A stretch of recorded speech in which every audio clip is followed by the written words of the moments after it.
Sean bienvenidos nuevamente al programa entre lo personal y lo profesional. Agradezco al Centro de Estudios Educativos Superiores para las Maestras y los Maestros de México por facilitarnos su plataforma digital para transmitir a través de YouTube en el canal Profe Vic Espacio de Conversación y Facebook en diferentes grupos y espacios.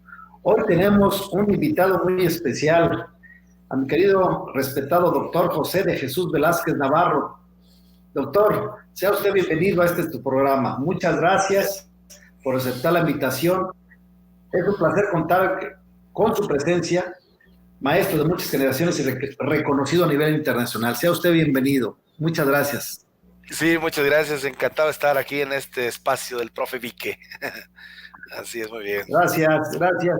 Fíjese que yo le tengo una estimación y una admiración muy especial por esa visión que tuvo usted y la capacidad que tuvo de migrar de la hoja en blanco y negro a las redes sociales. La verdad es que quiero decirle que mi respeto porque usted ya era un personaje muy reconocido en las letras y a través de sus libros, a través de sus publicaciones, y sin embargo se arriesgó a entrar a las redes sociales que no muchos se animaron de su generación, pero que eso demuestra esa capacidad de adaptación de la que nos hablaba Darwin para que usted mirara. Yo quiero decirles a quienes hoy nos escuchan, quiero leerles parte del currículum del doctor Jesús Velázquez.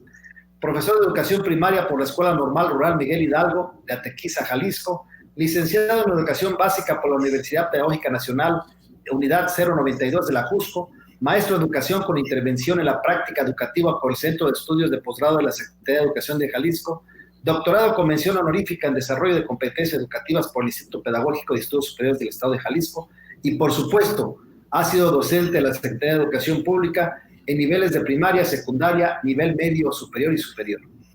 ¿Le sorprendió, verdad, doctor? ¿No pensó que supiera yo su currículum? Sí, sí, sí. Sí, así es. Sí, sí, pues Oiga, un gusto estar acá. Dígame, a la orden, aquí estamos. sí, pero bueno, voy a empezar porque el público está aquí para escucharlo a usted y no a mí. Fíjese que usted es respetado y querido en todo el país, pero de tantos lugares que lo he visto, pues ya no sé de qué estado es y en qué municipio nació. ¿Nos podría ilustrar, por ejemplo, explicarnos Sí, dónde claro que sí. nació? Yo nací en lo que actualmente es el municipio de Bahía de Banderas, en Nayarit.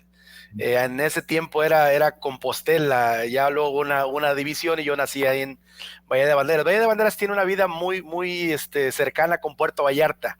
De hecho, pertenecen a una misma zona conurbada, comparten los mismos problemas, pero también igualmente las actividades económicas, depende mucho del turismo. De hecho, hay un letrero por ahí a la entrada al municipio de Bahía de Banderas que dice tierra fértil, mar de oportunidades. Efectivamente es una tierra muy fértil y bueno, el mar da muchas oportunidades. De ahí, de esa región somos costeños y bueno, ya ahora medio queriendo hacernos chilangos. Sí, ya arraigado en la Ciudad de México. Sí, Doctor, sí, ya ¿cómo hace 20 nace años. la vocación de ser maestro? Sí, mira, ser maestro es una de las mejores cosas que me ha pasado en la vida, si es que no la mejor, aunque no podría etiquetarse pues una sola, pero ser maestro es una de ellas. Eh, Admiraba yo a mis maestros, principalmente los de la secundaria. Hubo dos maestros que influyeron mucho en mí. Mi maestra de español que me invitaba a declamar, me encanta la poesía, me encanta la declamación, y mi maestro de ciencias sociales, que también era un apasionado de la historia y siempre me seleccionaba para los concursos de oratoria y para los discursos de los festivales y demás. Entonces, de ahí, de la admiración de estos dos maestros, más el ejemplo de mi hermana mayor, es lo que me hace que me haga yo maestro, originario de una familia de, de campesinos en el estado de Nayarit, en el Valle de Banderas. Pues tampoco no había así como muchas alternativas porque la cuestión económica no permitía pues el desplazarse, el ir a estudiar a la ciudad, que en mi tiempo no había las facilidades que hay ahora de tener la universidad cerca, menos pensar en estudios en línea. Sí, bueno, ahora era salir del pueblo, ir a la ciudad, con todo lo que económicamente eso representa, y una de las opciones era ser maestro. Y me abrió las puertas. Bueno, hice en ese tiempo, era muy competido también el ser maestro, y tuve la fortuna de que después de la secundaria se podía ingresar a la escuela normal, y ingresé a una escuela que es internado, que es eran las 16 escuelas normales rurales del país, y yo estudié ahí en Jalisco, en la Escuela Normal Rural Miguel Hidalgo, en Atequiza, Jalisco. Ahí empecé mi vida de estudiante, pensándose en ser maestro. Bueno, y posteriormente yo dije que ahí estudié, pero que hasta después me hice maestro en realidad. Ya Muy en bien, el sí. campo, ya en el trabajando En la con 22 práctica. chiquillos en una escuela unitaria, pues ahí le entras porque le entras, ¿no? Así Así fue es. más o Oiga, menos la historia a ver, corta. ya que tenemos coincidencia, a mí también me gustó mucho la declamación y la historia, dos pasiones de mi vida. Seguramente usted en esos concursos interpretó a Amado Nervo, a Juan Antonio Canestani, a Rubén Darío, a Víctor Hugo. ¿Recuerda usted alguna declamación que le tenga a usted una estima especial en los Sí, concursos? claro que sí. De hecho, justamente de Rubén Darío, estudiaba, bueno, eh, normalmente hacía yo una declamación, ¿sí? este, que me gustaba mucho, porque era una declamación que proclamaba la paz, ¿sí? Que entre las frases decía algo que yo lo hacía con mucha pasión. Decía: las fieras matan porque tienen hambre, los hombres matan sin saber por qué, ¿sí? Y cuando dice marcha, marcha, le dicen al soldado: toma presto el fusil y ve a luchar. Nada importa que dejen desdichados sus tiernos hijos su tranquilo hogar.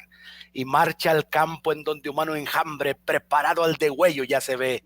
Las fieras matan porque tienen hambre, los hombres matan sin saber por qué. Un fragmento nada más. Así es, pero Muy bien. la poesía se llama Mi Ideal. Mi Ideal es de, bueno, pero Igual, es de Víctor Hugo, ¿eh? No es de Rubén Darío, es de Víctor Víctor Hugo. Hugo, ¿sí? Pero bueno, entre las poesías largas que ya hasta se me olvidaban, era de Rubén, de Los Motivos del Lobo, ¿sí? Y declamaba, y por cierto que con esa poesía gané un concurso en la Normal Superior del Estado de Nayarit, una poesía de Amado Nervo, ¿sí? Inclusive Amado Nervo es conocido como por otro estilo, pero esta poesía es La Raza de Bronce, que también habla Sí. justamente Muy de ese ideal que perseguía Vasconcelos tiempo después. Pero esa Raza de Bronce, donde Amado Nervo exalta justamente no el mestizaje, sino el indigenismo prácticamente. Y La Raza de Bronce habla de los emperadores de Moctezuma, de Cuauhtémoc, Cuitláhuac, de Netzahualcoyos, del rey poeta. Así es, pero esa es bellísima también la la conozco, poesía, la, la la conozco, es Raza de una Bronce. bella Sí, sí, sí. poesía. Y Ujú. además eso me hace pensar, de ahí la extraordinaria memoria que tiene usted, porque es una declamación larguísima, muy hermosa, pero Larga, larga, larguísima. muy larga, sí, sí. ¿A dónde voy? No sé, sueño profundo, ofusca mi recuerdo como un velo. Por patria tengo la extensión del mundo, cual tiene el ave la extensión del suelo. Muy bien. Esa es la poesía de mi ideal. Y la Raza de Bronce empieza: Señor, deja que diga la gloria de tu raza. La gloria de los hombres de bronce cuya masa me dio de tantos yelmos y escudos la osadía. Bueno, y de ahí en Muy fuera, bien. sí, bellísima, Muy bien. bellísima. Bueno, pues vamos a continuar. Si no, nos vamos a convertir esto en una Apasionar tertulia. por esto, y vamos a hacer No, no, un no. círculo de poesía acá. De Podríamos acuerdo, de pasar acuerdo. horas de las declamaciones Es, muy es hermosas, apasionante, muy es buenas. apasionante, sí. Sí. Oiga, doctor, ¿la docencia se sufre o se disfruta? Yo veo lamentablemente a quienes la sufren, ¿sí? Yo nunca lo he visto ni entiendo por qué la sufren, ¿sí? Y se la pasan renegando del sueldo, y se la pasan protestando por el mal comportamiento de los chiquillos.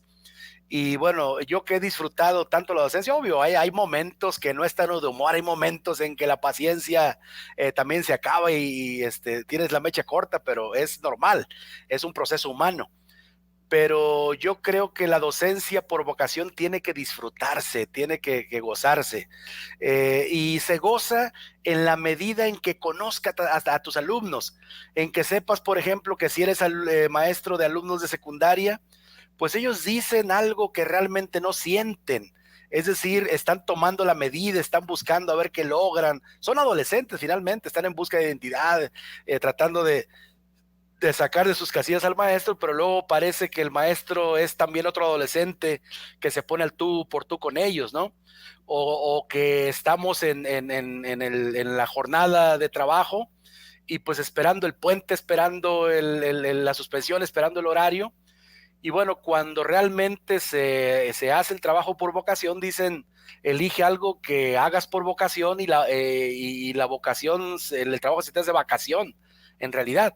Yo disfruté mucho siendo docente. Fui maestro frente a grupo 28 años, 9 meses, hasta que, bueno, de la experiencia y la docencia, hice un libro que me hizo que me dedicara luego en tiempo reciente realmente a otra cosa, pero sin perder hasta la fecha el contacto con el aula. Entonces, yo les digo normalmente a los maestros, hay que disfrutar realmente este proceso, porque estamos realmente haciendo uno de los trabajos más trascendentes de la humanidad.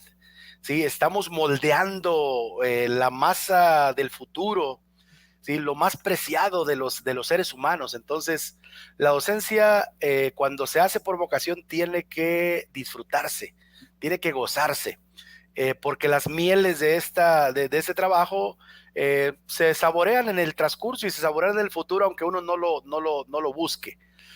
Cuando sufres la docencia como cualquier otro trabajo, pues imagínate, vives de ello y estás sufriendo, estás padeciendo eso, pues realmente qué tipo de vida, qué calidad de vida podemos decir que se tiene. Entonces, la docencia cuando se hace por vocación, pues tiene que disfrutarse, ¿sí? Y efectivamente hay muchos motivos para disfrutarse, siempre cuando se haga con alegría, siempre cuando se transmita ese estado de ánimo a los estudiantes de cualquier edad, siempre hay un motivo para disfrutarlo. Así es. Oiga, y díganos, ¿cuándo y cómo da usted el paso hacia la capacitación y la investigación? Fíjate que ocurrió una circunstancia. Yo era maestro frente a grupo y era muy feliz y sigo siendo feliz a la fecha haciendo lo que hago. Pero era yo maestro de escuelas rurales. Al principio, en un normal rural te capacitan, te forman para ir a la sierra. Y efectivamente yo estuve trabajando en la sierra, en los límites de Jalisco, Michoacán. Mi primer año, posteriormente me fui a la costa sur de Jalisco, en Tomatlán, en el municipio de Tomatlán. Y después de 6 años llegué a Puerto Vallarta, que es ahí donde viví durante muchos años, la mayor parte de mi vida, bueno, ahí estuve. Y ahí en Puerto Vallarta me hice maestro de primaria y luego de secundaria. Y siendo maestro de secundaria ocurrió un fenómeno muy interesante, porque yo acostumbrado a mis chiquitos de primaria, así más acomedidos, más barberillos, de repente entro de lunes a viernes que me dan horas en secundaria, me preparé mucho y empiezo a ver que mis muchachos de secundaria estaban, cuando yo estaba dando la clase, así con todo el apasionamiento, era muy joven, también tenía 22 años, 23 años cuando entré a secundaria, a dar clases de secundaria, y resulta que yo estaba dando mi clase con mis estudiantes de secundaria y ellos atentos a todo, menos a mi clase. Entonces eso me descontrolaba mucho porque pensaba que no me ponían atención, no me hacían caso, de repente como que me enojaba porque no hacían caso, porque para mí era muy importante lo que estábamos viendo. Y un día me decidí a pensar y a hacer, bueno, ¿qué es lo que les gusta a los adolescentes?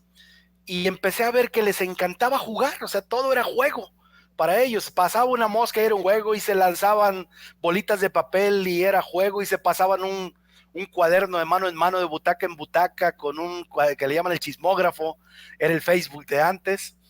Y así, bueno, todo lo convertían en juego. Entonces vi que su cuaderno estaba rayoneado con el juego del gato, si los apuntes no estaban en orden. Entonces ahí me cayó el 20 y dije, bueno, si se trata de jugar, vamos a divertirnos todos. Entonces adapté un juego, el juego del gato, hice algunas preguntas de historia, porque era la clase que yo daba, y les hacía preguntas, dividía el grupo en dos equipos y le pedía a un alumno que pasara al frente y que respondiera a la pregunta, pero si respondía a la pregunta que yo le hacía, podía poner en el gato el símbolo de su equipo, ya sea la bolita o la tachita, ¿no? Y vi que los alumnos empezaron a interesarse en leer, pero leer para participar en el juego, leer para responder. Y cuando yo hacía la pregunta se cuchicheaba la respuesta y se empezaban a interesar los estudiantes, y en ese momento, bueno, me cambió prácticamente mi perspectiva y dije, de eso se trata. Bueno, si se trata de que hay que jugar, hay que hacer esto más lúdico, empecé a aplicar a partir de ese día una dinámica grupal, una técnica lúdica, un juego, para mezclarlo con el aprendizaje, y noté muy bien que antes de que yo hiciera eso, sonaba el timbre y los alumnos gritaban eufóricos de gusto porque ya había terminado la clase, una clase aburrida, obvio. Cuando empiezo a meter el juego, empiezo a meter las actividades lúdicas, sonaba el timbre y mis alumnos decían, no, no hay que salir, hay que continuar. Así fuera el recreo, así fue la hora de salida, así fuera el maestro siguiente que estaba esperando ahí. Bueno, así estuve 5 años trabajando de esta manera. Y eso me hizo un maestro popular, un maestro que disfrutara la docencia, pero al tiempo también esa misma forma de trabajo hizo que perdiera mi empleo, ¿sí? Porque llegó a jubilarse a mi escuela un director que no le gustaba ese estilo, él quería seriedad, él quería orden, y pues yo lo que menos tenía en mi salón de clase era al menos silencio, ¿sí? Orden sí, porque era un aparente desorden, pero todo en realidad estaba ordenado. Y bueno, eso hizo que este personaje, bueno, me diera las gracias y bueno, yo como fue a jubilarse, yo dije, pido licencia un año en lo que este señor sale y yo regreso a mi escuela. Y ese año fue como mi sabático y me puse a escribir la experiencia de 6 años, ¿sí? Aplicando actividades lúdicas. Bueno, de ahí surgió un libro que la UPN, que era mi alma mater y además, bueno, yo fui egresado, pero también fui maestro de la UPN, me publicaron un libro. El libro se llamó De juego a que aprendo. Ese fue mi primer libro. Y tuvo tal éxito ese libro en el entorno que yo podía distribuirlo, ¿sí? Que me dio otra luz, que los maestros estaban ávidos de experiencias prácticas, de encontrar respuestas a los cómo. Después ese libro lo vio un representante de Editorial Trillas en un congreso y lo publicó Editorial Trillas con el título de Ambientes Lúdicos de Aprendizaje. Y ya la editorial me empezó a llamar a capacitación, a algunos congresos, seminarios, ¿sí? Y era muy llamativos esos talleres que yo daba. Y así, bueno, fue como me fui enrolando en la capacitación, yendo y viniendo al grupo, porque desde mi punto de vista el aula es el mejor laboratorio que puede tener un maestro, es el mejor lugar donde se puede experimentar y donde se puede generar conocimiento nuevo para la docencia, ¿sí? Y así, bueno, estuve yendo y viniendo hasta que fui tan solicitado, tan requerido en esos espacios fuera que ya no me fue posible continuar con mi trabajo en el aula frente al grupo, y me dediqué, bueno, ya a la capacitación, a la investigación y la sigo disfrutando igual, pero tengo la convicción maravilloso de no perder no perder la brújula, no perder el contacto con el aula. Así fue. Oiga, pues ya que estamos sentados en materia, ¿cómo nace y desarrolla Prometea? ¿Qué fue Prometea para usted? Bueno, era yo analista de lo que ocurría en el mundo. Prometea surge con la pandemia y surge porque cuando de repente nos cambió el mundo, nos cambió la vida prácticamente a todas las personas. De un día para otro tuvimos que refugiarnos en casa y cambiar el chip prácticamente de cómo llevar a cabo el proceso de enseñanza-aprendizaje. A mí me surgió la inquietud de qué se estaba haciendo en otras partes del mundo, porque si algo permite la tecnología es ese contacto, y empecé a investigar y me llamó la atención aula invertida, específicamente, que ya desde hace tiempo ya sonaba, ya se hablaba de ella, pero con la pandemia como que se convirtió en una alternativa de trabajo para ambientes híbridos, para ambientes a distancia, el aula invertida. Ya hace 2 años y fracción había estado en Finlandia y había visto formas de trabajo de este tipo, porque en Finlandia, por ejemplo, hay lugares en donde la gente no puede ir a la escuela porque el clima no se los permite, porque no pueden salir de sacar su carro de la cochera porque el hielo está, pero hasta arriba. Entonces ellos ya tienen un plan B para eso, ¿sí? Para poder tomar la enseñanza desde casa. Entonces, retomando ese punto de cómo estaban solucionando, bueno, una alternativa para muchos países, para muchas regiones, fue el aula invertida.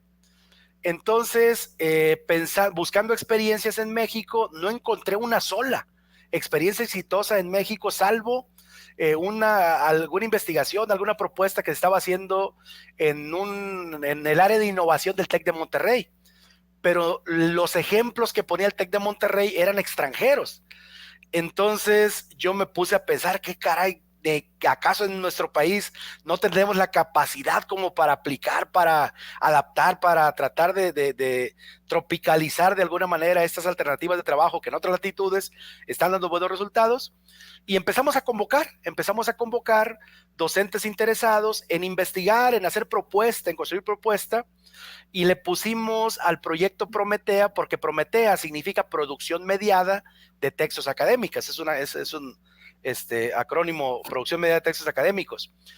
Pero se nos ocurrió Prometea a la doctora Patricia Frola y su servidor, porque es el femenino de Prometeo. Y bueno, Prometeo es el personaje que le robó el fuego a los dioses.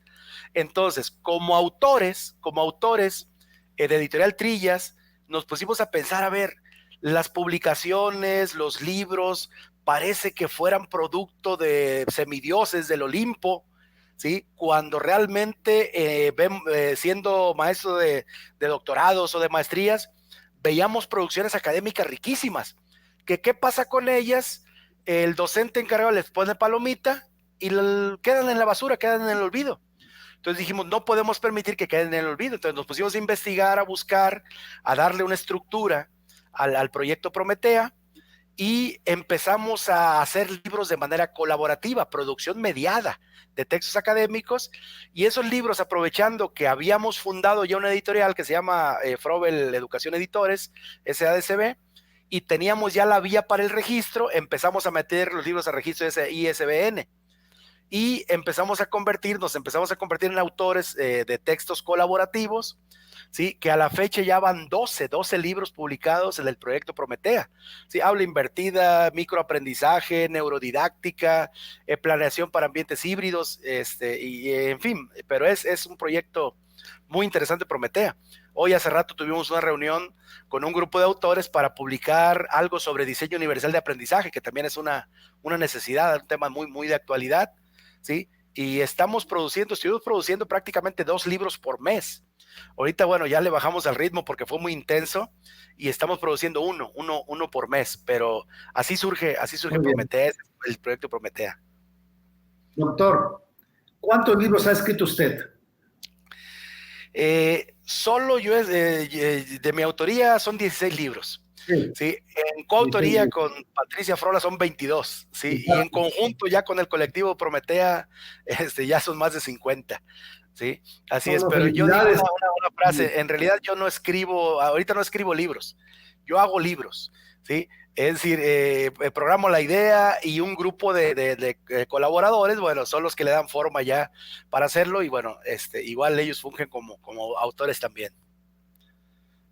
Oiga, he visto también que con Heréndira y otros educadores formaron Renacet. ¿Cómo nace la idea de Renacet? ¿De quién es la idea de Renacet? Sí, fue idea mía. ¿Qué significa Renacet para quienes no conocen el Renacet significa Red Nacional de Capacitadores en Educación, ¿sí?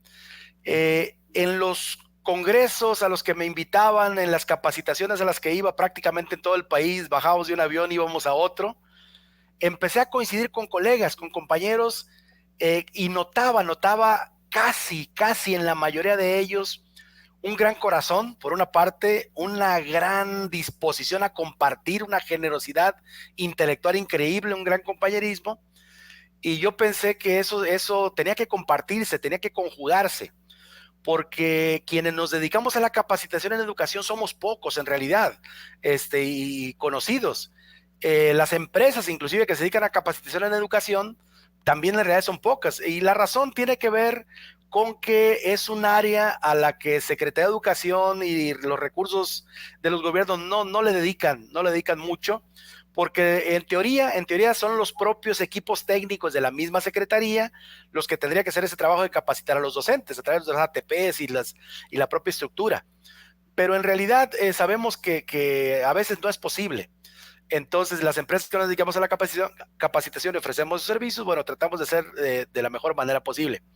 Pero también descubrimos que en este proceso, sobre todo ahora cuando se vinieron las evaluaciones de los docentes, surgió una bola de charlatanes también que solo estafaban a los maestros, timaban a los maestros, y dijimos, no, hay que hacer un bloque, o sea, los buenos somos más, hay que unirnos, hay que juntar esfuerzos, hay que intercambiar, también para tenderles una barrera a quienes no hacen bien su trabajo, ¿no? También para proteger a los maestros, que son nuestra razón de ser y la razón de nuestro trabajo. Y en una ocasión, bueno, decidimos reunirnos en un congreso que hacíamos cada año en Puerto Vallarta. El congreso es sobre prospectiva en educación, como viendo hacia futuro, ¿a dónde va la educación? Y empecé a invitar a los compañeros para que acudieron y acudieron pagando de su bolsa, acudieron costeando su propio viaje para poder formar ahí en Puerto Vallarta la Red Nacional de Capacitadores en Educación. Y fue un congreso interesantísimo porque esa generosidad que nos caracterizaba, bueno, hizo que le diéramos al público asistente pues prácticamente la experiencia, la generosidad, las aportaciones de todos los capacitadores, mejores capacitadores de educación del país, y ahí fue donde donde conjuntamos esos talentos en la Red Nacional de Capacitadores en Educación. A la fecha es una red que sigue creciendo, que sigue aportando, que me jacto de decir que las mejores aportaciones de más generosidad que ayudan a los maestros, a la fecha vienen pues de miembros de Renaced o gente que está cercana a este proyecto Renaced, Red Nacional de Capacitadores en Educación. Igual tuvieron a bien nombrarme de presidente de Renaced, y bueno, yo me siento orgulloso de esa responsabilidad, pero también con una gran carga también profesional que me hace ser el ejemplo y guía. Pero bueno, también estoy consciente de que es una institución que tiene que ir renovándose, y llegado el momento, las nuevas generaciones, bueno, van a tomar esta batuta y lo van a hacer muy bien. Tienen muy buena escuela. Doctor, en el tiempo que usted trabajó como maestro en los diferentes niveles, ¿cuál fue, vamos a regresar un poquito, cuál fue su Sí. mejor experiencia y cuál fue la peor experiencia que vivió Jesús Velázquez? Sí. Bueno, la mejor experiencia la viví en la zona rural, ¿sí? Y porque fue una experiencia inspiradora y que me llevó a tomar decisiones. Yo llegué el primer año de trabajo a los 18 años de edad a una comunidad rural que se llama el Limón de Carranza en Jalisco, en el municipio de Quitúpan, en Jalisco, muy cerca de Cotija, ya en Michoacán. Y ahí tenía yo 22 chiquillos frente a mí. Sí, la formación normalista que yo había tenido, bueno, después de la secundaria no se toma muy en serio.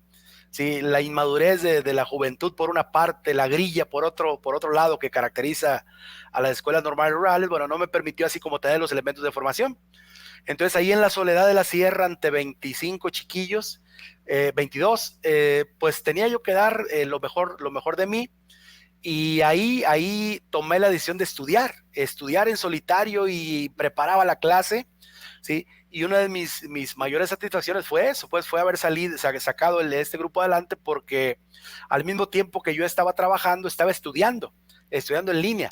La UPN tenía un sistema de educación a distancia en ese tiempo, y yo me devoraba las antologías de la UPN en la soledad de aquellos lugares, y notaba, por ejemplo, me llamó mucho la atención una anécdota de Rafael Ramírez, ¿sí? El gran maestro de la escuela rural mexicana, que cuando era inspector dice que llegó a una escuela rural y que le preguntó a una maestra, oiga, ¿alguien de este grupo va a reprobar? Dice, ¿por qué va a reprobar si me tienen a mí? ¿Sí? Entonces, hasta antes de eso, la reprobación para mí era algo natural, o sea, alguien tenía que reprobar, ¿sí? Y esa lectura me llamó mucho la atención y dije, no, hay que sacarlos adelante. Después me fui igual a una Le zona, abrió una los escuela, ojos esa lectura. sí, Le abrió así los es, ojos esa lectura. me abrió los ojos.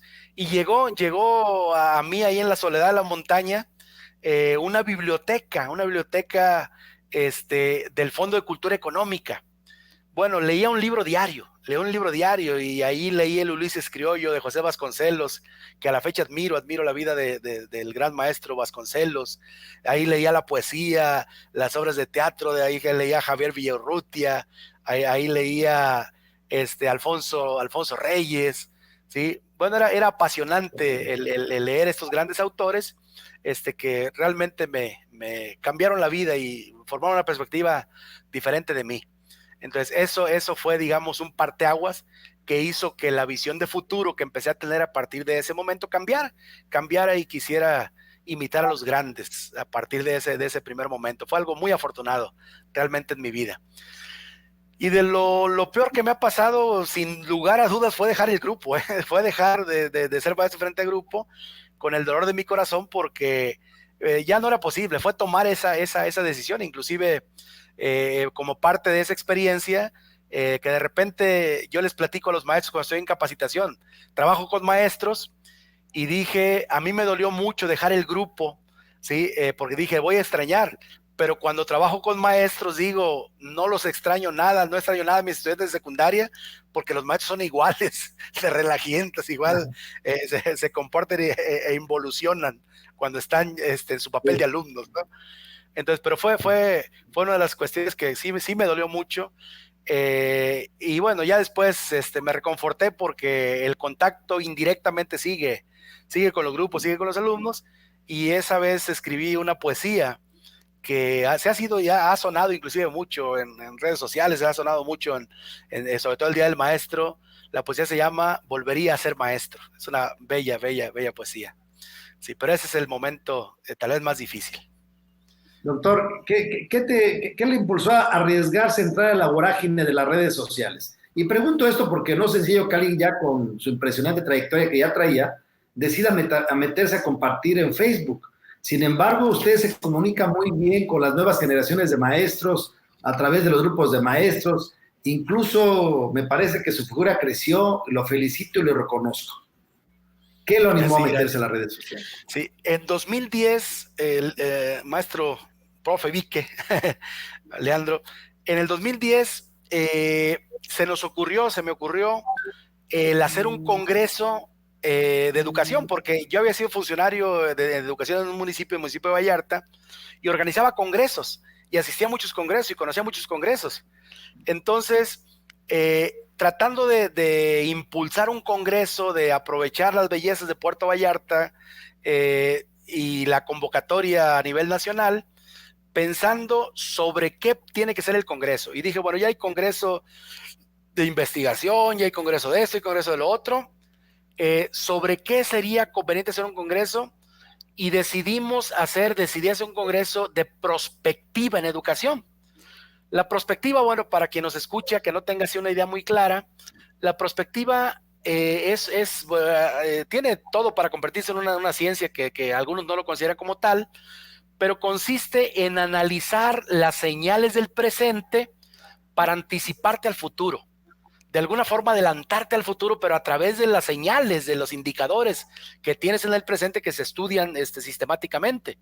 Entonces, hicimos un congreso de prospectiva en educación y tratábamos en el mes de junio como de adivinar a través de las señales que habíamos vivido qué seguía, a dónde iban las cosas, ¿no?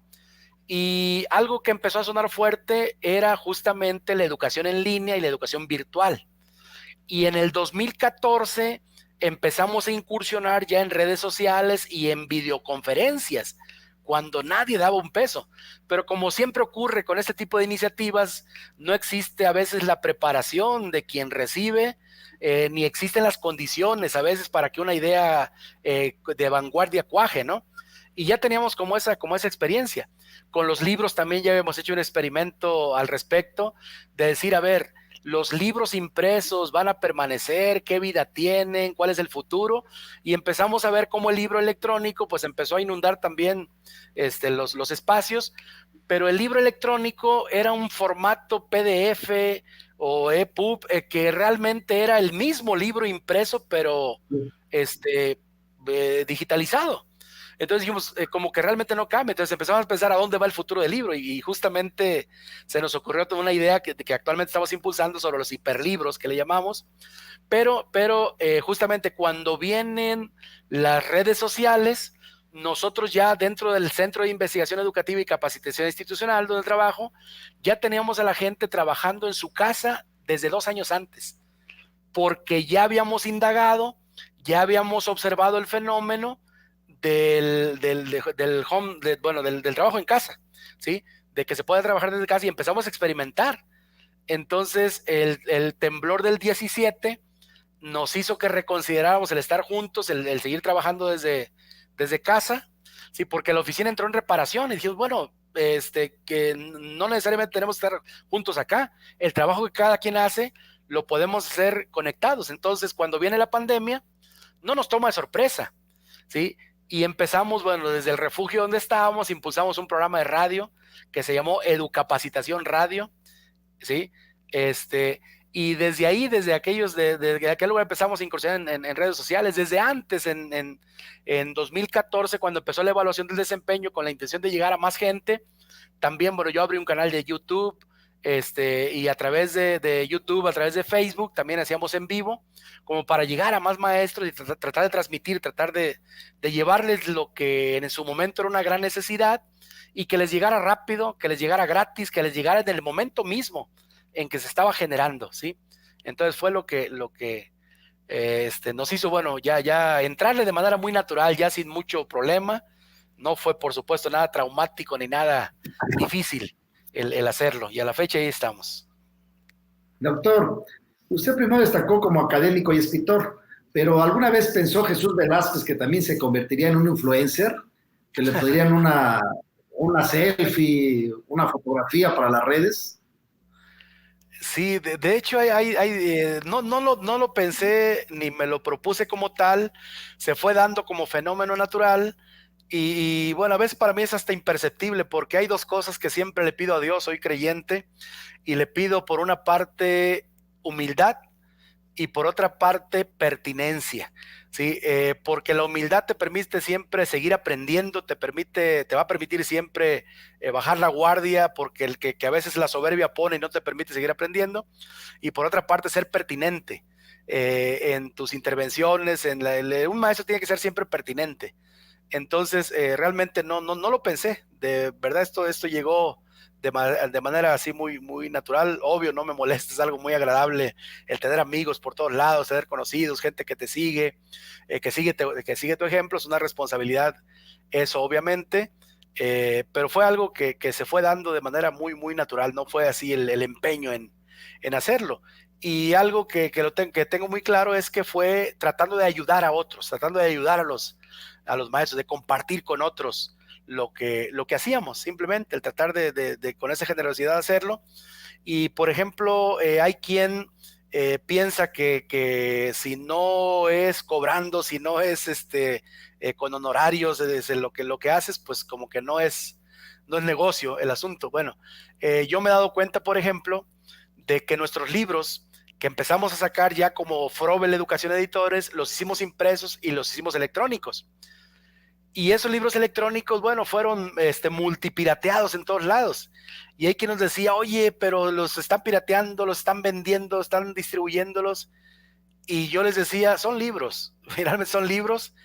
Y eso que hay quien lo ve como una cuestión, un acto ilegal, que lo es, por supuesto, para mí finalmente representó una manera de llegar a más gente, y esa forma de llegar a más gente al último te reditúa porque te conocen, porque saben tus propuestas, porque te reconocen a dónde vas, y no personalmente por tus materiales que vas haciendo, que vas difundiendo, por los videos inclusive que vas difundiendo. Y eso mismo, al final de cuentas, se convierte en una actividad que te reditúa, porque nosotros vivimos de la capacitación, tenemos nómina, tenemos empresa legalmente constituida, y afortunadamente justo eso fue lo que nos reditúa para que salga el dinero para la nómina y pagarle a los empleados que tienen la mala costumbre de comer 3 veces al día y tienen hijos y tienen casa que mantener, ¿no? Y de eso vivimos y vivimos bien, afortunadamente. Muchas gracias. Oiga, usted ha escrito mucho sobre ambientes lúdicos en el aula y en la educación en general. Incluso un libro al que tituló acertadamente La educación no es un juego. Son muchos. ¿Por qué considera que los ambientes lúdicos son importantes en Sí, las actividades? cuando descubrí el potencial que tienen las actividades lúdicas, empecé a investigar, convertí el juego y las actividades lúdicas prácticamente en mi línea de trabajo y mi línea de investigación. Y me llamó la atención eh, una coincidencia entre investigadores, entre autores de diferentes perspectivas, desde la perspectiva antropológica, desde la perspectiva psicológica del juego, desde la perspectiva pedagógica. Me llamó la atención que todos coincidían en que las actividades lúdicas son inherentes a la naturaleza humana. Los seres humanos, bueno, pertenecemos a los mamíferos, no podemos desligarnos de ello, y los mamíferos practican juego, la lúdica, para prepararse para el futuro. Entonces empecé a descubrir cómo el juego y las actividades lúdicas tienen un potencial enorme para promover el desarrollo emocional, el desarrollo físico, el desarrollo intelectual, ¿sí? Entonces, lamentablemente en la sociedad hay una distinción entre juego y trabajo. Entre el juego no entre en las actividades serias. Y yo digo, no sabes, el juego es de lo más serio que existe, ¿sí? Y me llamó mucho la atención ese fenómeno y empecé a aplicar, a experimentar, a evaluar, a enriquecer por medio de otros este acervo de actividades lúdicas que tienen un potencial enorme para el aprendizaje y empecé a pugnar por ello, pues para que se incorporara al aprendizaje cotidiano, por todo el potencial de desarrollo que hay. Porque decirle a un niño no juegues es decirle no aprendas, no te desarrolles, ¿sí? Entonces mis primeros libros, mis primeras publicaciones fueron justamente sobre las actividades lúdicas. Mi primer libro se llamó Te juego que aprendo, que era los juegos aplicados a la educación. Mi segundo libro se llamó La educación no es un juego, son muchos, ¿sí? Y era como la continuación, pues más propuestas lúdicas. El libro que me publicó Editorial Trilla se llamó Ambientes lúdicos de aprendizaje también. Sí, y a la fecha seguimos utilizando las actividades lúdicas para promover la creatividad, para promover la socialización, el trabajo en equipo, el asumir retos colaborativos, porque a través de retos colaborativos lúdicos, pues buscas información, te coordinas, tomas acuerdos, tomas decisiones, y eso es determinante para el desarrollo de los seres humanos. Entonces es parte de lo que me llamó la atención y es algo que a la fecha sigo proponiendo ya en la etapa madura, profesionalmente hablando, con las publicaciones nuevas que hemos hecho. Así es. Oiga, retomando el tema que nos habló hace un rato, hay seguramente que nos están viendo, hay muchos que ya conocen qué es la Flipped Classroom, pero habrá otros que no la conocen. ¿Nos explicaría usted eh, qué es la Flipped Classroom en anglosajón o clase invertida que usted se Clase refirió hace invertida, un aula rato? invertida, claro que sí. Sí, bueno, Habla invertida. el aula invertida, como yo prefiero llamarla, parte del hecho de que si tú te pones a pensar, y les pido a quienes nos escuchan que hagan ese ejercicio, ¿qué de lo que les estás ofreciendo a tus estudiantes de manera sincrónica o de manera presencial, porque ya empiezan a ir los chicos a la escuela? ¿Qué de lo que les estás enseñando, qué de lo que están haciendo, pueden hacerlo en un lugar que no sea la escuela, en su casa, en sus tiempos, con sus medios? Y yo les aseguro que más de la mitad, y me quedo corto, más de la mitad de lo que hacemos en la escuela, los alumnos lo pueden hacer en casa.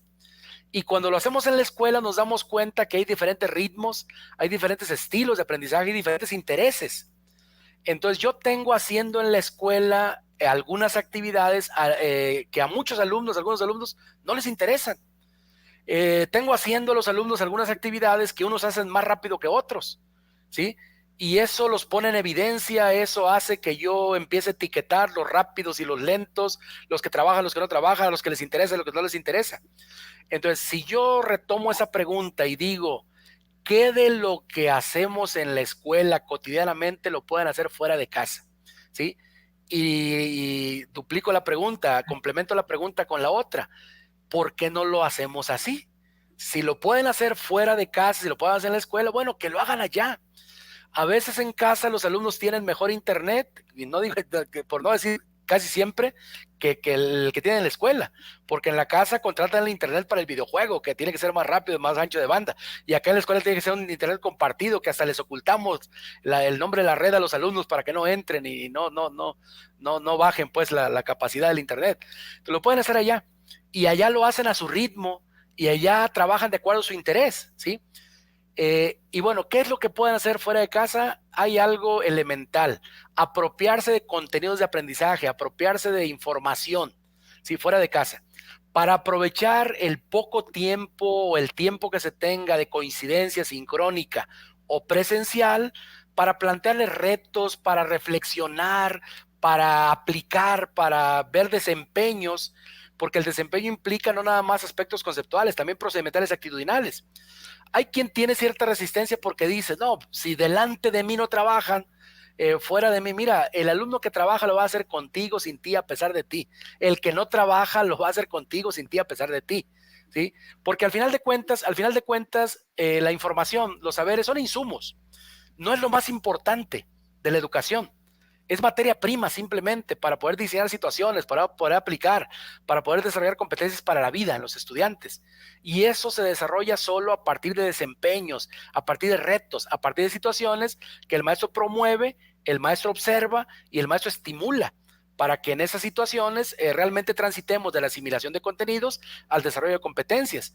Y de nosotros depende el crear la necesidad de que fuera de la escuela, en casa, pues traigan los insumos, traigan la materia prima, porque se dan cuenta que en la escuela es donde vamos a cocinar el platillo fuerte y que si no traen los ingredientes, pues simplemente ese platillo fuerte no va a tener chiste, ¿no? No va a tener sabor. Entonces, ese es parte del diseño. El aula invertida toma eso. Actividad fuera de traer información de casa y en la escuela aprovechar el espacio de coincidencia para ponerla en práctica. Básicamente es eso.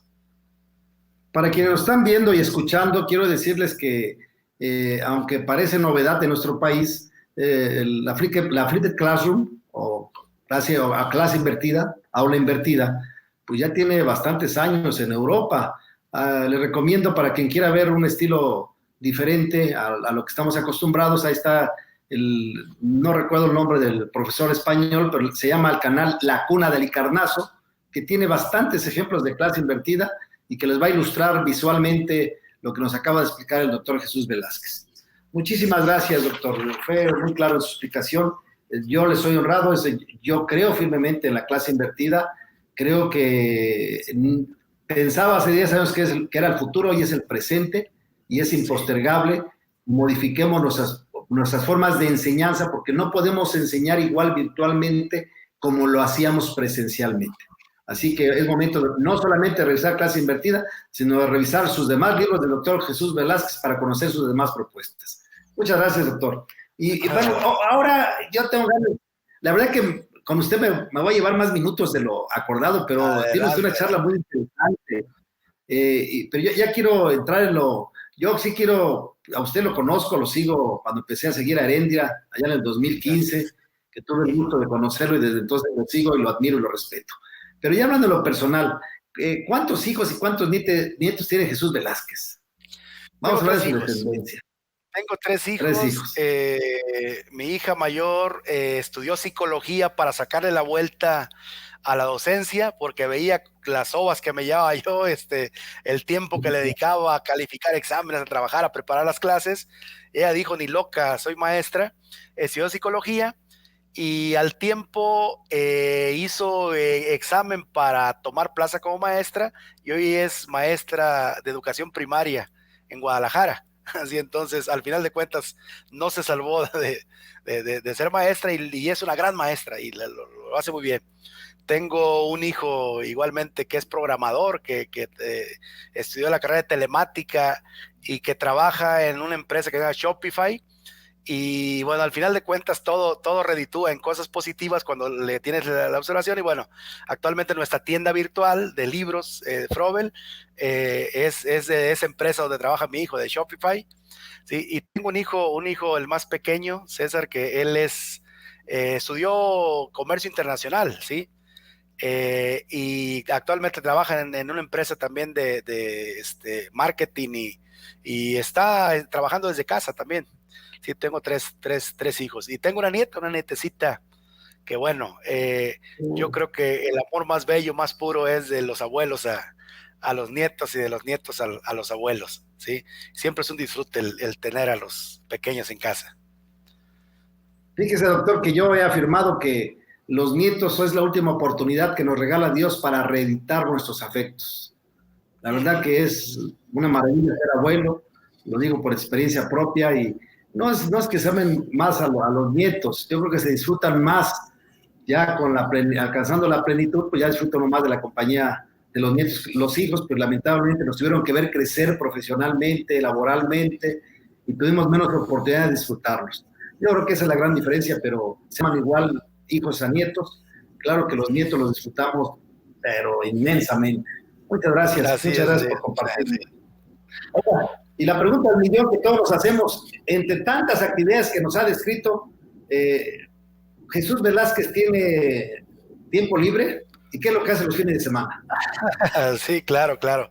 Bueno, algo que aprendí en un congreso justamente, yo estaba en Morelia, Michoacán, en un congreso, me invitaron a dar un taller sobre trabajo en equipos y de repente entré a un taller que se llamaba Manejo del Tiempo Libre y el Estrés. Y yo era una persona muy estresada y usaba reloj y cada rato veía y estaba como manejando los tiempos. Y en ese taller empecé a darme cuenta que puedes tú, más bien que el 90% de las cosas que te preocupan y que te estresan no tienen nada que ver contigo. Dicen, por ejemplo, vas a la presentación de un libro de un amigo tuyo y falla el sonido. Y tú te preocupas y te pones tenso porque falló el sonido de la presentación de tu amigo, obviamente. Pero ni eres técnico, ni te toca a ti reparar el sonido. Habrá quien lo haga y lo va a hacer bien y lo va a solucionar, pero esa tensión ya nadie te la quitó. Y así si vamos repasando cosa por cosa, vas a una cita, hay un accidente de tránsito, te tensionas, te pones nervioso porque no vas a llegar a la hora. Bueno, mira, te pongas nervioso, no te pongas nervioso, no vas a llegar a la hora, ¿sí? Entonces, ese tallercito breve me cambió la vida y la perspectiva y empecé a disfrutar prácticamente del tiempo libre y del tiempo ocupado también, ¿no? Entonces, en el tiempo libre suelo hacer cositas en casa, de carpintería, de reparaciones, y disfruto mucho estar en casa, de jardinería. Ahora con la pandemia, bueno, hicimos composta, renovamos el jardín de casa, aprendimos mucho del cultivo de las plantas y bueno, es parte de lo que hacemos. Me gusta mucho andar en bicicleta por la Ciudad de México, por cualquier ciudad donde estoy, ¿sí? Visitar lugares y disfrutar puestas de sol, ir a la playa y prácticamente cualquier lugar donde hay un poquito de tiempo libre, tratamos de aprovecharlo y de disfrutarlo, no haciendo una planeación expresa para eso, no. La vida completa tiene que dedicarse a eso en el momento que se presten las cosas para poder hacerlo. Doctor, los seres humanos estamos plagados de claroscuros. ¿Cuál considera usted que es su mayor defecto y su mayor virtud? Voy a hablar primero. Tengo muchos defectos, por supuesto. Y virtudes, pues, no sé, no sé cuáles sean, pero creo que una de ellas es la generosidad hacia los demás, es la sensibilidad para poder apoyar a los demás y para poder impulsar a otros. Yo veo un talento, por ejemplo, y trato de impulsarlo, trato desde lo que esté en mis manos, tratar de impulsarlo, ¿sí? Y mi mayor defecto tal vez sea mezclar las cuestiones laborales con las cuestiones personales. porque no he sabido cómo establecer una línea divisoria entre lo que es personal y lo que es profesional, ¿sí? Compartimos la vida y eso llega un momento en que sí pesa, llega un momento en que sí se siente y donde sí quieres tener como esa privacidad en donde que no tenga que ver con lo profesional. Y ahorita tenemos la circunstancia, por ejemplo, de que mi esposa y yo nos dedicamos a lo mismo, nos dedicamos a la capacitación. Ella es una persona muy brillante en este ramo también. Sí. Pero todo el tiempo estamos produciendo, todo el tiempo estamos pensando en educación, pensando en cosas para los maestros, y de alguna manera eso hace que a veces también en ese sentido haya fricciones y es parte de lo que yo consideraría como que es algo que tendríamos que corregir, o no sé si haya oportunidad de corregirlo ya o ya va a ser así nuestra vida, porque es también lo que nos apasiona. Así es. ¿Qué tipo de música escucha usted? Me gusta mucho la trova, me gusta mucho la trova, me gusta mucho Silvio Rodríguez, me gusta mucho Pablo Milanés, escucho recientemente a Fernando Delgadillo, sí, me gusta mucho la trova. Y me gusta mucho también el rock de Maná, las canciones de Maná me gustan mucho, me parece que tienen figuras, muchas figuras poéticas en las expresiones que tiene Maná, que son así muy, muy interesantes. Así canciones con historias de Maná, ¿no? Todas narran una historia sí, interesante. Sí. Y aparte, bueno, Fer es paisano de Jalisco y también. Sí, yo llegué a conocer a amigos de él que eran papás de alumnos que yo tuve y pudimos convivir en algunas ocasiones y me gusta mucho la letra, el ritmo y demás. Ya me dijo usted que le gusta viajar. ¿Qué país del extranjero le gustaría conocer? ¿Le falta conocer que diga, lo tengo que conocer por alguna razón en especial? Sí, quiero ir a Sudamérica con calma, específicamente Argentina, Chile, Uruguay, toda esa parte del cono sur. Pero lo estoy reservando y espero que poder tener vida y dinero para poder hacer este viaje. Lo quiero hacer con más calma, recorrer calles, platicar con gente, estancias un poquito más prolongadas, ¿sí? Y tratar de disfrutarlo ahí. Afortunadamente hemos podido ir a Norteamérica, a Canadá, a Estados Unidos, los países clásicos de Europa también, ¿sí? Pero pues es así como parte del acervo cultural que todo ser humano creo que tengas posibilidades, pues tendría que hacerlo para que no te cuenten, pero sí me estoy reservando Sudamérica para hacerlo así con más calma, ¿sí? Así es. ¿Cuál es su comida y bebida favorita? ¿Cuál es su comida y su bebida favorita? Así, me gusta mucho el tequila y ahora estoy aficionadísimo al mezcal.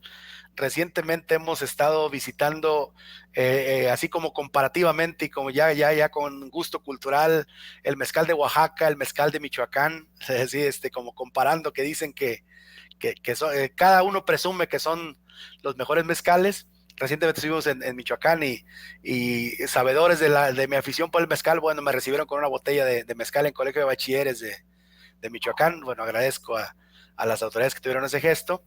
Esa es mi bebida favorita, pues, a la fecha. Era el tequila, hoy es el mezcal. Y de comidas, pues hay muchas. He descubierto afortunadamente una gran variedad de comidas del país. Y bueno, de Jalisco me gusta mucho la carne en su jugo, soy fanático de la carne en su jugo, sobre todo carnes Garibaldi, ¿sí? Me gusta mucho igualmente las carnitas de Michoacán, que estuvimos recientemente ahí, y pues no me las pierdo, y bueno, pero también el cuerpo cobra la factura con esos excesos, pero bueno, disfrutar la gastronomía de nuestro país es impresionante. Y allá en su tierra las tortas ahogadas son una delicia también. Tortas ahogadas y la carne en su jugo, el pozole y la birria. Sí, así es. Sí, bueno, de hecho, oiga, me gusta. Sí, adelante. Digo, me gustan mucho los mariscos también. Me gustan mucho los mariscos como buen costeño, y una práctica que tengo es no revolver mariscos. Cuando alguien revuelve mariscos, de repente he ido, por ejemplo, a Veracruz, y en Veracruz hay una rosa a la tumbada que le revuelven de todo, y a mí no me va bien con la revoltura de mariscos, muy sabroso, muy rico, pero de repente no me va muy bien a mi estómago. Entonces, pero igual hay muchos lugares, mucha variedad gastronómica, y bueno, la carne es débil y uno cae fácil. Sí, sí, sí. Oiga, ¿cuál considera usted que ha sido, si no el momento más feliz, uno de los momentos más felices de su vida? Sí, tal vez el más feliz de mi vida fue cuando tomé mi mochila después de terminar la escuela normal, ¿sí? Y tomar camino a la sierra, porque previo a eso habían existido dificultades en mi familia económicas muy fuertes. De hecho, mi papá era el sostén de la familia. Estoy hablando de que yo tenía 15 años de edad, y le ataca un cáncer muy fuerte que acabó con su vida, y pasamos un tiempo muy difícil porque él era el único sostén de la familia, y tuvimos que hacer así como consejo familiar para ver si seguíamos estudiando o nos salíamos para poder dedicarnos a trabajar y a sostener a la familia.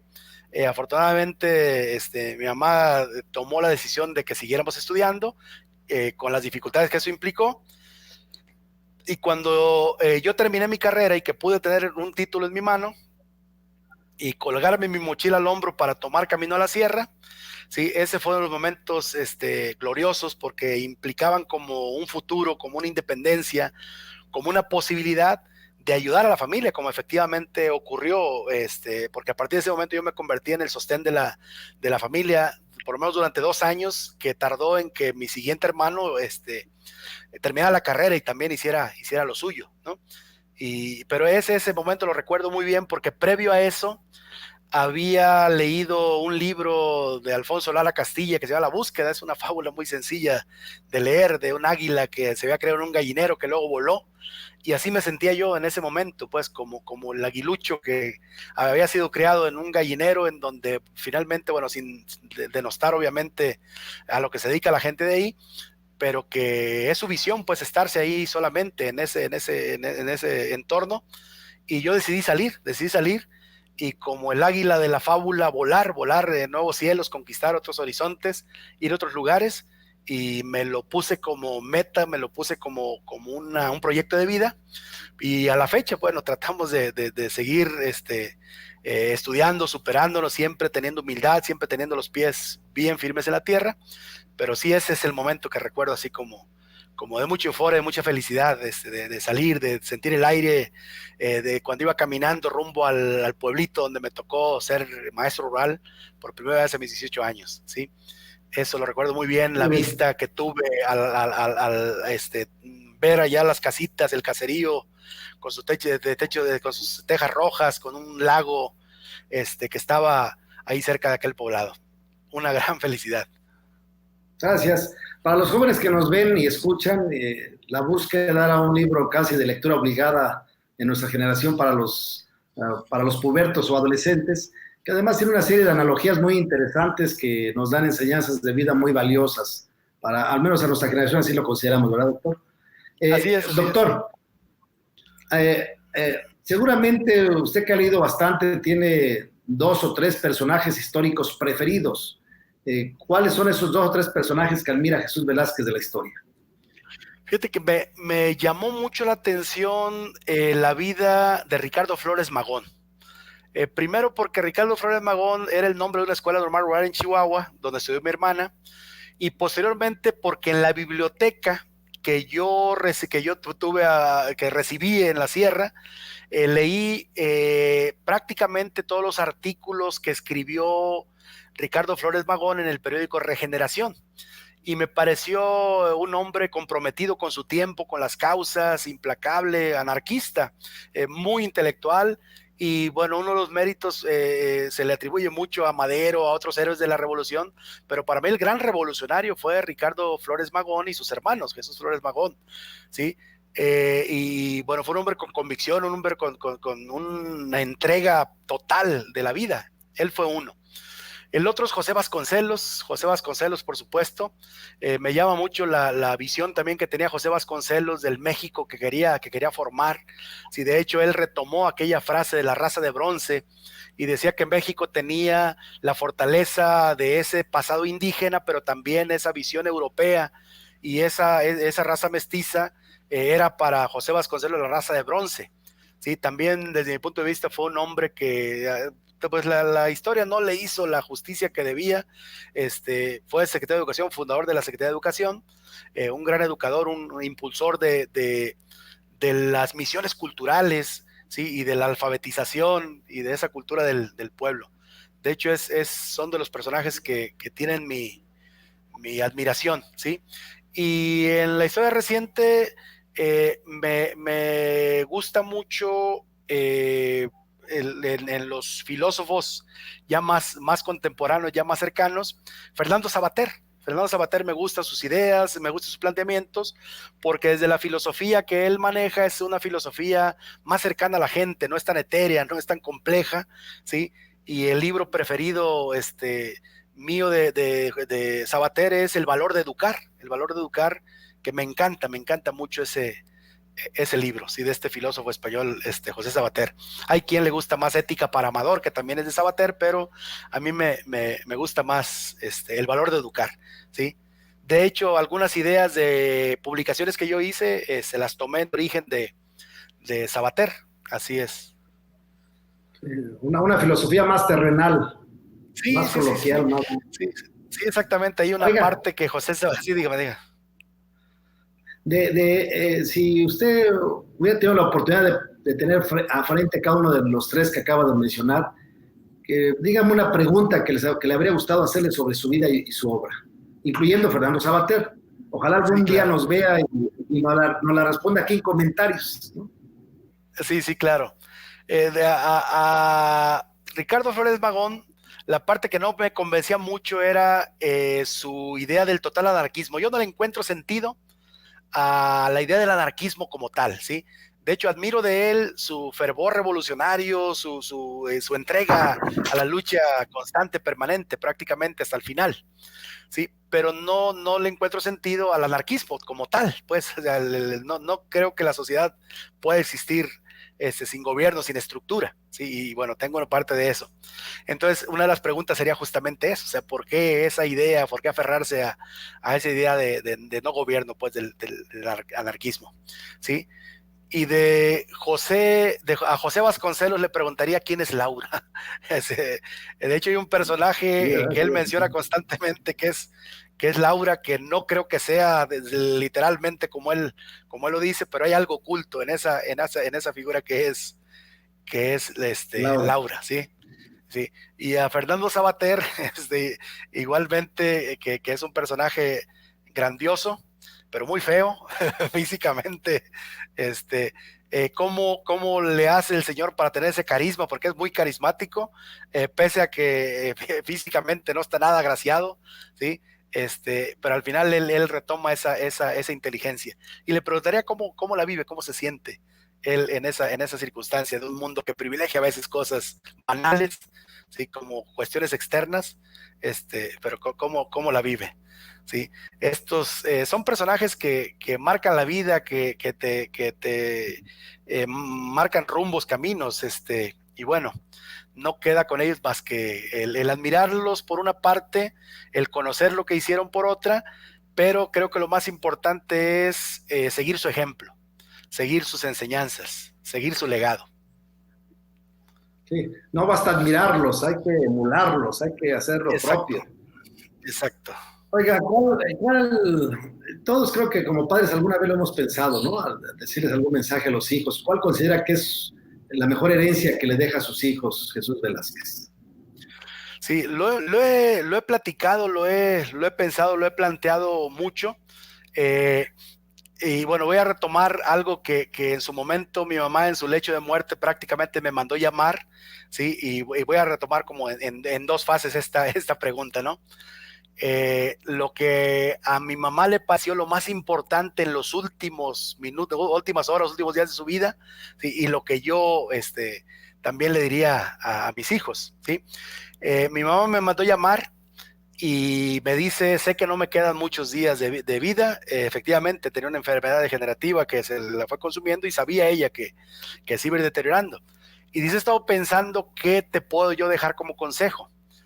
Y lo que te puedo dejar como consejo es que vivas la vida cotidianamente, que disfrutes las bellezas que hay en cada momento, en cada instante, no pospongas. Lo que tengas ganas de hacer, hazlo. Lo que tengas ganas de decir, dilo. ¿Sí? Porque uno piensa que la vida es muy larga y cuando menos piensas ya estás al final y te das cuenta que dejaste de hacer muchas cosas que querías hacer y te arrepientes. ¿Sí? Entonces, bueno, me dio cuerda justamente para esto.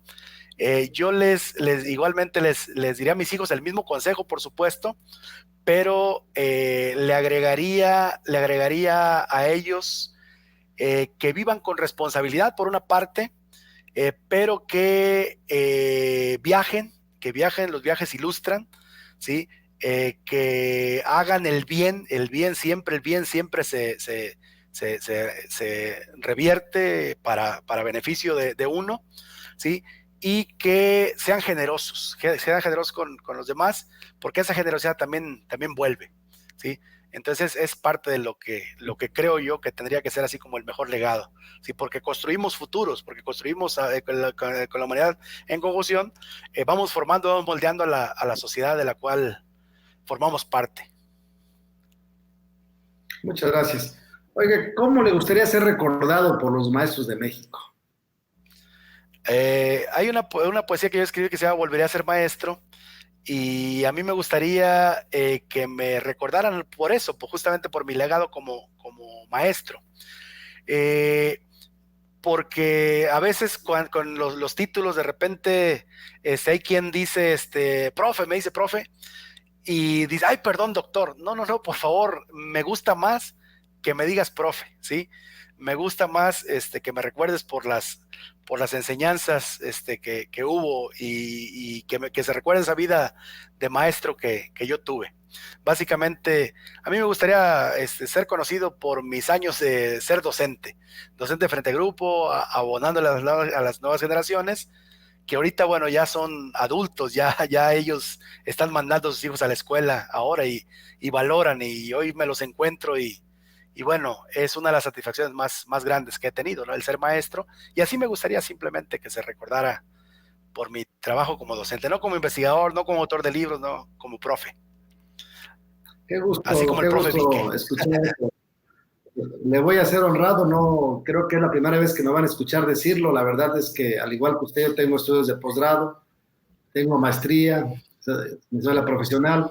Ya me falta, ya estoy en proceso de transición del doctorado, pero aún cuando apenas desempeñé un cargo, siempre rubriqué como profesor, porque ya es parte de mi vida. Todos me dicen, profe, profe, profe, entonces adopté, igual que usted, el reconocimiento de los compañeros. Lo felicito, es usted un hombre pleno, es un hombre que ha vivido en toda la extensión de la palabra, pero quiero hacerle otra pregunta.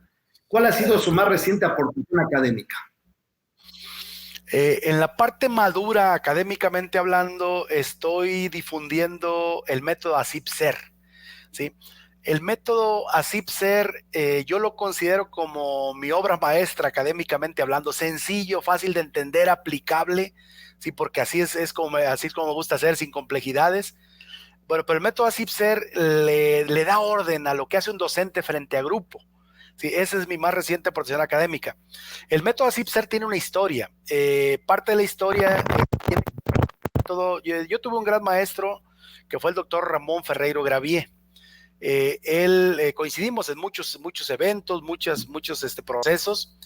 Él es un cubano que actualmente vive en Miami, trabaja para una universidad de Miami, pero él sistematizaba todo, o sea, todo lo hacía método, decía, hay una frase que dice, en ausencia de formación, método. Bueno, el método ASIP-SER es un método de 7 pasos que le dicen a un docente cómo tiene que dar su clase prácticamente. Y esos 7 pasos son las siglas del método ASIP-SER, ACIP, y la S, la E y la R, separadas por un guión, porque son como dos momentos diferentes, ¿sí? Por ejemplo, la A de ASIP SER significa activación, y si tú te preguntas como docente, ¿cómo debo empezar una clase? Creando un ambiente propicio para que tus alumnos aprendan, activando a los muchachos, básicamente para que aprendan. Y esa activación, bueno, tiene que ser parte de un arsenal que tiene un docente de actividades lúdicas, de actividades distintas para que haya un ambiente propicio para aprender, ¿sí? Entonces, es la forma de empezar. Luego, el paso número 2, la C, conocimientos previos. Explora conocimientos previos de los alumnos, porque es el cimiento, es el punto de partida. La I, la I es información. Ponlos en contacto con la información validada, que lean, exponles, que vean un video, que se informen que se apropien de los saberes, es la I. Pero solito no, sigue la P, es el procesamiento, que procesen información, que esa información la hagan suya, la internalicen en palabras de Vygotsky, la asimilen, la acomoden en palabras de Piaget, que construyan su propio mapa de la realidad, su conocimiento, y eso se hace a través del procesamiento de la información. Y esto te va a permitir tener un entendimiento pleno, pero no es suficiente. Habrá que pasar al siguiente momento, que es la S, ¿sí? Y la S es socialización. Hay que socializar, hay que construir con otros, hay que debatir, hay que poner a prueba nuestras propias ideas, nuestras propias concepciones. Hay que trabajar con otros, porque el trabajar con otros te hace que desarrolles competencias, porque estás tomando acuerdos, decisiones, buscando información, resolviendo problemas, trabajando en equipo, y eso nos prepara para la vida. Y esa socialización te permite construir productos, ¿sí? Que tienen que darse a conocer, tienen que socializarse, compartirse, y al darse a conocer, dan origen a un desempeño que el docente tiene que evaluar. Es el momento siguiente, que es la E, ¿sí? Evaluación.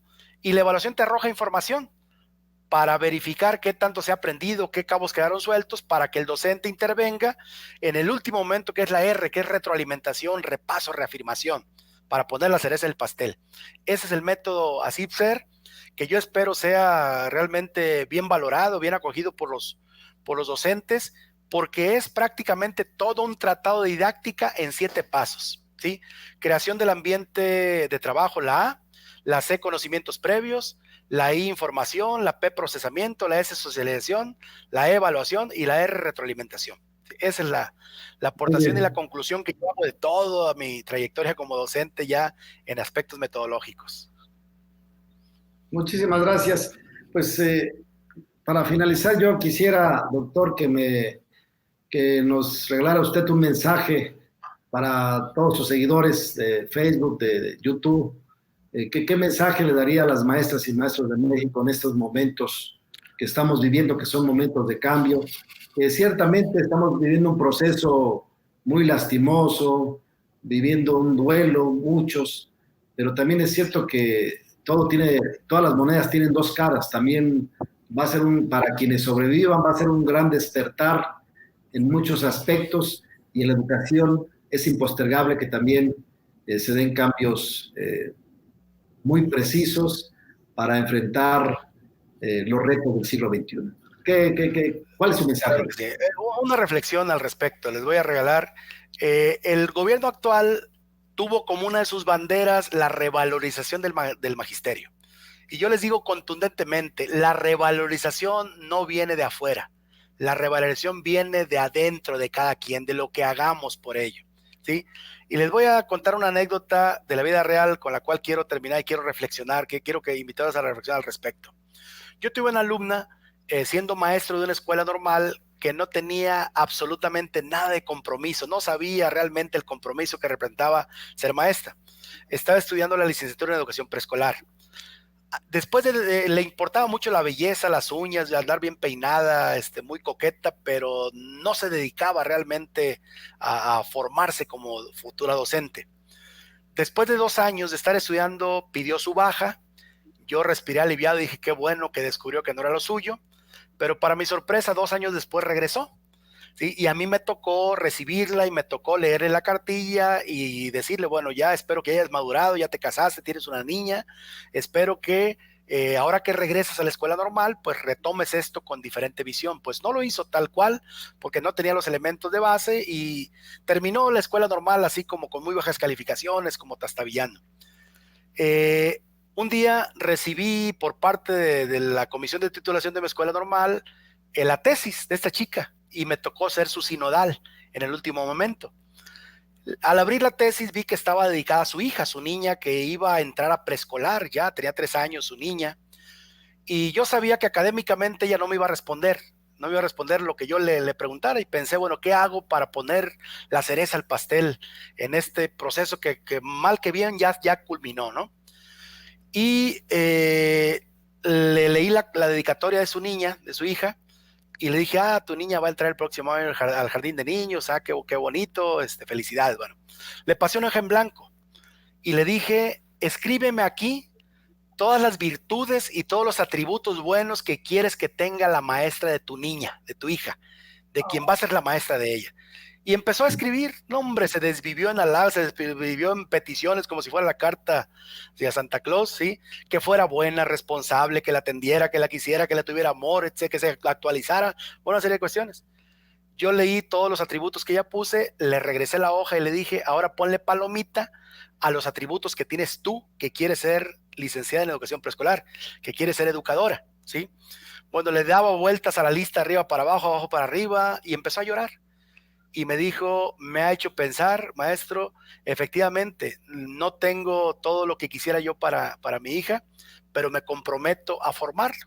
Yo hasta ese momento pensé que estaba diciendo y haciendo ese compromiso como para salirle al paso y que le otorgáramos finalmente la aprobación en su examen profesional, como efectivamente ocurrió, porque recientemente ya por mayoría pasan, 2 están de acuerdo y con eso pasan. Bueno, a partir de ese momento empecé a recibir en mi correo electrónico constancias de capacitación de ella, diplomados, boletas de grado que continué estudiando la maestría, ¿sí? Y casualmente después de 5 años pasé por el jardín de niños donde ella trabajaba y coincidentemente la directora de ese jardín de niños era mi amiga. Y le pregunté, maestra, nada más, tengo la inquietud, tengo la curiosidad, ¿qué opinión le merece esta chica, no voy a decir su nombre, fulana de tal como docente, como educadora? Y me dice, maestro, yo me voy a jubilar el próximo año, dice. Ya cumplí 28 años, 14 años fui maestra, 14 años fui directora. Ni en mis años de maestra, ni en mis años de directora había conocido mejor maestra que ella. Sí, es una excelente maestra. ¿Sí? En ese momento yo pensé, bendito Dios, ojalá algo haya influido esa reflexión, como efectivamente me hacía ver ella que le había calado su vida, y yo me puse a pensar a partir de ahí, efectivamente, los maestros no tenemos frente a nosotros a nuestros hijos, pero así como queremos a nuestros hijos, así como los abuelos queremos a los nietos, bueno, cada papá quiere a los suyos, ¿sí? Y quieren lo mejor para ellos. Entonces, los maestros construimos futuro. Los maestros nos revalorizaremos y la sociedad nos va a revalorizar cuando hagamos bien nuestro trabajo. Cuando veamos ese chiquillo inquieto, ese adolescente inquieto de secundaria, no lo veamos como el adolescente, lo veamos como el ingeniero que va a construir los puentes por donde vamos a pasar, como el médico que nos va a operar a corazón abierto tal vez, y más vale hacer nuestro trabajo de la mejor manera, porque estamos sembrando futuro en nuestros estudiantes. Con eso quisiera terminar. Pues muchas gracias. Es la primera ocasión que tengo la oportunidad de conversar con usted, pero realmente espero que no sea la última, que me permita abordar otros temas con usted. Tiene usted una conversación fascinante, tiene usted una cultura extraordinaria, pero tiene una generosidad para compartir conocimiento que de verdad merece nuestro reconocimiento y nuestro aprecio. Muchísimas gracias por haber aceptado esta invitación. De verdad que me quedo con un agradable sabor de boca, porque de verdad ha sido un maestro, y permítame decirle doctor maestro, porque usted es maestro de maestros, como le dije al principio, y me da mucho gusto compartir este programa con usted. De verdad que ha sido todo un placer escucharle, esa motivación, esa enjundia, ese impulso que quisiéramos ver en todos los maestros que recién ingresan al sistema en este país llamado México. Muchísimas gracias, doctor. Muchísimas gracias. Y tenía yo muchos años desde la secundaria que no escuchaba esa bella declamación de La raza de bronce. Y bueno, permítame despedir este programa con los versos que aludía al doctor Jesús al principio. Señor, deja que diga la gloria de tu raza, la gloria de los hombres de bronce, cuya masa melló de tantos yelmos y escudos la osadía. Oh caballeros tigres, oh caballeros leones, oh caballeros águilas, os traigo mis canciones. Oh enorme rosa muerta, te traigo mi elegía. Tenemos que levantarnos como la raza de bronce de esta situación pandémica y tenemos que hacerlo con gallardía y con respeto a nuestros muertos, pero con más respeto a nuestros vivos, a nuestras alumnas y alumnos, niñas y niños y adolescentes que esperan que regresemos con toda esa alegría, con toda esa capacidad, pero más aún con toda la empatía y comprensión de todo lo que han vivido en sus hogares, procesos de duelo, situaciones de crisis de pánico y ansiedad, en los menos graves, enfermedades dolorosas, en fin, tenemos todavía una labor muy grande por adelante, pero me da mucho gusto que las maestras y maestros de México cuenten con compañeros maestros y maestras que desde hace muchos años han dado la tarea de compartir conocimiento en redes sociales y a través de las organizaciones que representa. Doctor Jesús Velázquez, mi respeto y mi agradecimiento. Muchísimas gracias. Dios me lo bendiga siempre y espero volver a conversar con usted. Y a todos los que nos escuchan, muchas gracias. Nos vemos muy pronto con otro compañera o compañero maestro de esos que están cambiando la historia en este siglo XXI. Muchísimas gracias. Nos despedimos. Gracias. Hasta luego. Hasta luego. Gracias.